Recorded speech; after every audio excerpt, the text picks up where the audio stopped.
Quand est le jour de l'Aïd? Est-ce le 30 du Ramadan, alors que le mois sacré du Ramadan approche de sa fin?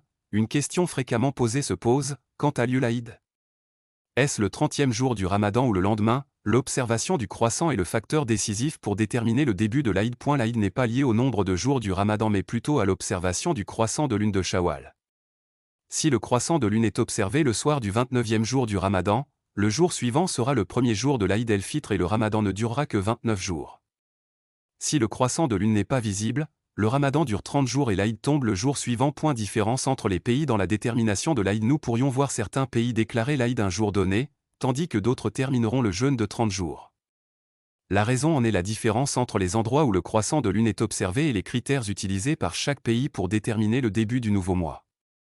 Certains pays s'appuient sur l'observation à l'œil nu, tandis que d'autres utilisent des calculs astronomiques et des appareils d'observation modernes. L'Aïd, le jour de joie tant attendu que l'Aïd tombe le 30 ou le 29, c'est un jour que les musulmans attendent avec joie et bonheur après un mois de jeûne et d'adoration.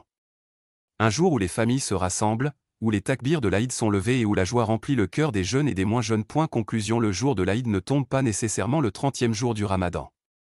Elle est plutôt déterminée en fonction de l'observation du croissant de lune de Shawwal, qui peut tomber soit 29 jours, soit 30 jours après le jeûne. En fin de compte, que l'Aïd arrive tôt ou tard, c'est un jour de joie, de pardon et de célébration après un mois d'obéissance et de rapprochement avec Dieu.